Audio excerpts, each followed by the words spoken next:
All right, so you're here because you're struggling with push-ups. Easy fix. Now, the push-up is a fantastic exercise for developing the pectorals or chest muscles, the deltoids or shoulders, and the triceps or the back of the arms. And it's kind of the gateway to things like the bench press, the dumbbell bench press, and many of the traditional pushing movements that you're going to end up doing throughout your training career. I found even for advanced trainees, people who've been training for quite some time, the push-up is still a fantastic exercise to do. So we want to make sure you're doing it and doing it right. So I'm going to show you the regressions to be able to go from not being able to do a push-up to being able to do several. Let's do it. So when it comes to doing push-ups, there's a few things that we really want to keep an eye out on.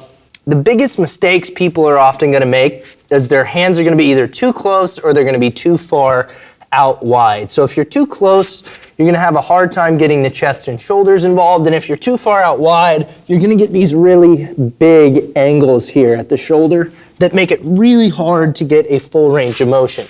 Because we want the scapula and the shoulder blades to be able to kind of translate nicely across the back of the rib cage. So I like to keep my hands a little bit outside shoulder width in the push-up position. Let my elbows travel backward at like a 45-degree angle instead of out at a 90. And then from here, I just keep a tight core and I go through the fullest range of motion possible. Now, if you're somebody who can't do a full range of motion push-up because it's too hard, maybe you don't have the mobility, one thing that you can do is obviously regress the movement by taking kind of the lower body's weight out of the equation. So what I'll have my clients do is cross the feet, use the knees as a pivot point, and push as many times as they can there. Once that becomes relatively easy, you can go into the traditional push-up position and just put one knee down like that. Okay, so the last regression I have for you guys, this would be perhaps if you had a hard time getting up and down off the ground. Maybe you progressed from the push-ups on your knees, but you're still having trouble doing that full push-up. It's just an elevated push-up on a bench. You could also use a bar if you had access to a bar, even a railing. Very simple. You set up in that same exact position I said before, with the hands just outside the shoulder width, lowering your torso down towards the bench, just going through full range of motion push-ups.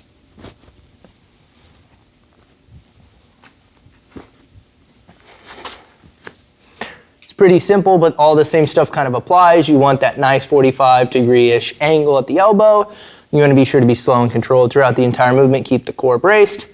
If you're feeling any pain, don't go into that pain. So when it comes to putting all this together, how to apply it, how to really take it into the gym, so to speak, I like to do push-ups pretty regularly. So if, again, the goal is just to get better at push-ups, you could do these quite frequently, even several times a day.